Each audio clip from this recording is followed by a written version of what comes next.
دو قسم کی چیزیں میں کہتا ہوں. ایک تو یہ کہ شوہر کو رحم دل ہونا چاہیے اور بیوی کو شکر گزار ہونا چاہیے. یہ دو چیزیں ہوں گی نا تو میں کہتا ہوں رشتہ بہت. رحم دل کون ہوتا ہے؟ رحم دل وہ ہوتا ہے جو سامنے والے کی کسی کمزوری کو اپنے اوپر لے لے اور کہے کہ نہیں یہ میری وجہ سے ہو سکتا ہے اور اسے ڈھانپ لے. ٹھیک ہے, اگر کوئی غلطی کر لی ہے تو اس کو معاف کرنے کے ساتھ ساتھ اسے اتنا امپاور کرے کہ آئندہ وہ غلطی نہ کرے. یہ رحم دلی ہے. ٹھیک ہے. اچھا, اور شکر گزاری ہے کہ اگر کچھ بھی نہیں اس نے دیا تو پھر بھی کہے کہ یار میرے ساتھ بڑا اچھا ہے. اچھا ویسے چلیں, ایک لوگ ہیں جو فائنینشلی امپاورڈ ہیں, اسٹرانگ ہیں, ان کی ڈیسیجن میکنگ ہے اور انفلوئنشل بھی ہیں, یا کچھ لوگ وہ ہیں جن کو اللہ نے خوبصورت شکل دی, اچھی آواز دی, ٹھیک ہے, اور اشعار بھی دیے, انداز گفتگو اور بیان بھی دیا ہے, تو وہ اپنی بات منوا لیتے ہیں. اب بیچارہ ماڑا بندہ جو فرض کرے میرے جیسا ہو, وہ اپنی بات کیسے منوائے؟ صفدر صاحب یہ بڑا ماڑا بندہ آپ جیسا ہے, اگر مجھے یہ بتائیں کہ وہ اپنی بات کو کیسے منوائے. ماڑا بندہ اگر آپ جیسے تو اسے بات منوانے کی ضرورت نہیں, اس کی پہلے ہی مانی ہوئی ہے. لیکن بات وہیں سے شروع ہوتی ہے. یہ تعلق دو طرف نہیں, میری بات ٹول بتائیں کہ وہ بیچارہ کیا کرے یا وہ بیچاری کیا کرے جو صفدر علی نہیں ہے. دیکھیں ہر بندہ اپنی ذات میں بولنا جانتا ہے, ٹھیک ہے, اظہار رائے کرنا جانتا ہے, اظہار کر سکتا ہے. میں یہ کہا کرتا ہوں کہ تعلق میں اگر بات منوانی ہے تو محبت ضروری ہے.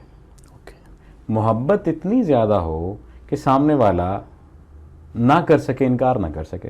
اچھا, اب اس کی میں آپ کو ایک چھوٹا سا عجیب سا لطیفہ ہے, وہ میں آپ کو شیئر کرتا ہوں. آپ نے سوشل میڈیا پر بھی سنا ہوگا, دیکھا ہوگا, اور ایک بہت بڑے ہمارے فلاسفر ہیں انہوں نے بھی شیئر کیا.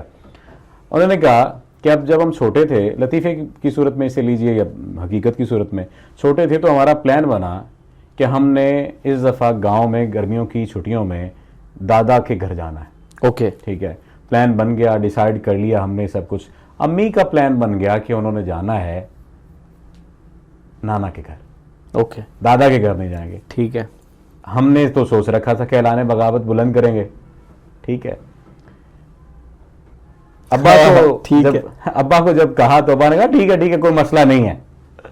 اگلی صبح ناشتے پر جب بیٹھے ہوئے تھے تو ابا نے کہا بیٹے اس دفعہ نانا ابو کے گھر ہو لو, تو پھر بعد میں دیکھیں گے. میں حذف کر گیا ہوں آدھا یہ لطیفہ. دیکھیں یہ وجہ کیا ہے؟ محبت ہے. آپ اسے کچھ اور ریزن دے سکتے ہیں. آپ اس بات کو کچھ بھی آپ یہ کہہ سکتے ہیں کہ اس کی سیکشل نیڈ چونکہ ہسبینڈ کی پوری تو اس وجہ سے اس نے کیا. کئی ایسے ہسبینڈ سیکشل نیڈ پوری کرنے کے بعد تھپڑ مارتے ہیں بیوی کو. اس کا مطلب محبت نہیں ہے, اس کا مطلب تعلق نہیں ہے. وہ مارتے ہیں, وہ بدتمیزی کرتے ہیں, وہ اسے رکھیل بھی بلا رہے ہوتے ہیں کیونکہ عزت نہیں کرتے, کیونکہ خیال نہیں کرتے, کیونکہ اس کو وہ درجہ نہیں دیتے بیوی والا درجہ.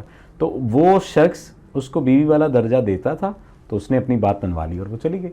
یہاں پر بات کرنے کا مقصد یہ ہے کہ جو ماڑا بندہ ہے نا, وہ محبت سے اور عزت سے کام لے گا تو اس کی بات مانی جائے گی. اور اگر محبت اور عزت سے بھی نہیں مانی جا رہی تو پھر وہ اس تعلق میں مس فٹ ہے. پھر کچھ دیکھنا چاہیے, سامنے والے کو پھر بٹھا کر سمجھانا چاہیے.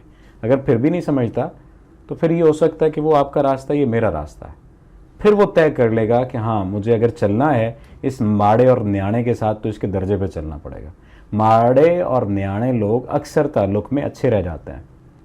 کیوں کہ پہلے وہ بولتے نہیں, اور جب وہ بولتے ہیں تو پھر چھپر پھاڑ کے بولتے ہیں. میں کفن پھاڑنے کی بات نہیں کر رہا کیونکہ وہ مردہ ہو جائے گا. چھپر پھاڑ کے بولتے ہیں. ٹھیک ہے, وہ پھر بولتے ہیں, پھر اپنی بات منوا لیتے ہیں. میں جاوید اختر صاحب سے ملا, اچھا, کہنے لگے میری بیوی 3 باتیں مجھ سے منوا لیتی ہے, اچھا, چوتھی میں اپنی منواتا ہوں. ٹھیک, اور شادی شدہ کامیاب زندگی کی کہنے لگے کہ نشانی سب سے بڑی 3 اس کی مانو ہے ایک اپنی کیا خوبصورت, نہیں کیا خوبصورت ریشو ہے, مطلب حقیقت پسند ہونا. کہنے لگے وہ پھر آٹومیٹک سے اخلاقی پریشر میں آ جاتی ہے, اچھا اس کی مان لیتی ہوں اب. اچھا, پھر بھی ایک ہے, ہاں ایک ہے, ٹھیک ہے. اور کہنے لگے کہ بعض دفعہ میں اٹک جاتا ہوں کہ اب میں نے یہ بات منوانی ہے, یہ میری مرضی سے ہوگی, تو پھر وہ اسے پتہ چل جاتا ہے کہ اب یہ منوائے گا. لیکن یہ کمپیٹیبلٹی ہے, یہ آپ نے عورت کو پہلے تو انسان سمجھو یار, اور اس کو عزت دو. جب تک آپ عزت نہیں دیتے, میں نے نہیں دیکھا یار کہ عورت کو عزت دی گئی ہے تو اس نے اس عزت کا یا اس محبت کا ناجائز فائدہ اٹھایا. ہاں بہت کم ریشو ہے, 10% آپ کہہ لیجیے ہوگا, لیکن اس نے اس عزت کو بڑھا کر پیش کیا ہے. چھوٹی سی مثال ہے, مرد تھکا ہوا جاتا ہے, سارے دن کی لان تان بری چیزیں ادھر ادھر سب کچھ, اور گھر جاتا ہے, ماں ملتی ہے, بیٹی ملتی ہے, بیوی ملتی ہے, یہاں پر عورت کا ہم ذکر کر رہے ہیں نا, تو تر و تازہ ہو جاتا ہے. بیٹی آ کر گلے لگتی ہے, تر و تازہ ہو جاتا ہے. بیٹا آ کر گلے لگتا ہے, تر و تازہ ہو جاتا ہے. لیکن بیوی کے پاس, ماں کے پاس بیٹھ کر جو اسے ذہنی اپنائیت, یہ ذہنی سکون ملتا ہے, ہاں ہاں ہاں, پھر وہ اسے دنیا کی جنگوں سے لڑنے کے لیے تیار کر کے بھیجتی ہے. یہ صحیح اگر وہاں پر بھی پنگا لے کے رکھے گا یا وہ پنگا بنا کے رکھیں گی, تو پھر یہ ظاہر ہے کہ چموکھی لڑائی یہ نہیں لڑ سکے گا, ایگزاسٹ ہو جائے گا.